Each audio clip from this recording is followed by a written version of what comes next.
waxaan oo wanaagsan saaxiibayaal soo dhawaada qodobada warka caawa aad ku daawan doontaan waxaa ka mid noqon doona duleedka Baydhabo oo caawa la isku hayo maamulka Koonfur Galbeed oo wada hadal dalbaday iyo digniino laga soo saaray biyaha badda cas ee agagaarka Yemen. qodobadaas iyo kuwa kale ayaan ku qaadan dhigi doonaa warkayaga caawa ha yeeshee aan ku bilowno wararka isa soo taraya ee ka imanaya gobolka Baa ayaa muujinaya xaalad aad u kacsan oo ku saabsan dhaqdhaqaaqyo ciidan iyo dagaal isxigxigay oo ka dhacay deegaano dhowr ah kuwaas oo si weyn u saameyn kara amniga guud ee magaalada Baydhabo iyo guud ahaan Koonfur Galbeed. warbixinta koobaad ee aan idiin hayno ayaa sheegaysa in ciidamada xoogga dalka Soomaaliyeed oo ku wajahan magaalada Baydhabo ay dhaqaaqyo militari ka sameeyeen deegaanka Daynuune iyo duleedkeeda. halkaas ayaa lagu soo warramayaa inuu ka dhacay dagaal culus oo u dhexeeyay ciidanka dawladda iyo dagaalyahanada Al-Shabaab oo horay aagaasi ugu sugnaa. ila aan si rasmi ah loo xaqiijin ayaa tilmaamaya in ciidamada dawladdu ay ku guuleysteen inay si xoog ah u jabiyaan maleeshiyaadka Al-Shabaab isla markaasna ay la wareegaan gacan ku haynta deegaanka.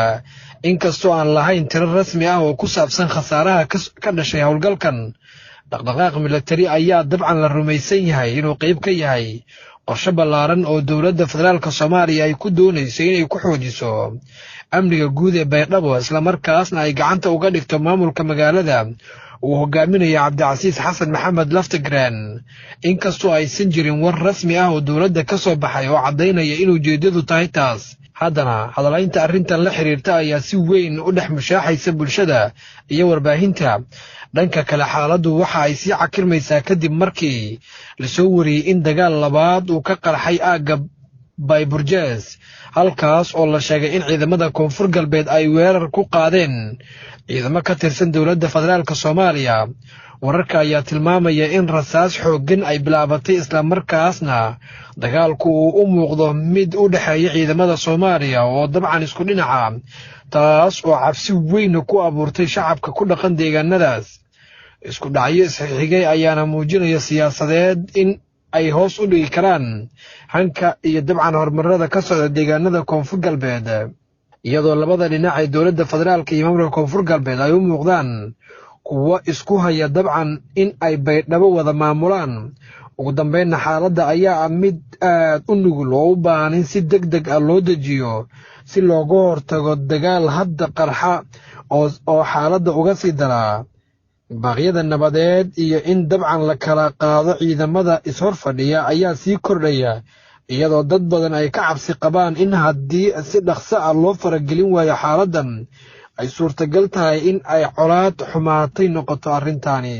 warar hadda soo dhacaya ayaa sheegaya in maamulka Koonfur Galbeed ay dalbanayaan wadahadal rasmi ah kaas oo ay ku doonayaan in xaaladda ay ku dejiyaan.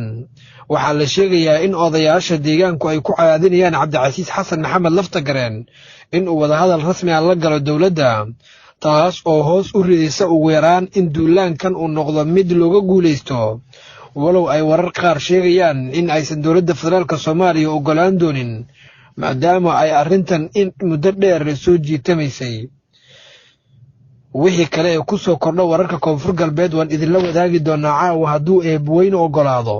maadaama aan si gaara isha ugu hayno dhishegna ay noqon doonto halka ka heli doontaan xogta rasmiga ee la xiriirta howlgallada ka socda Koonfur Galbeed iyo si gaara duleedka degmada Baydhabo. haddii aynu bal markan dibadda eegnana, digniino ayaa laga soo saaray biyaha badda cas iyo agagaarka dalka Yemen oo dabcan xaaladoodu ay sii adkaanaysay. khatarta badda cas oo sii kordhaysa iyo digniino midowda Yurub xiisada ka taagan gobolka badda cas iyo gacanka cadmeed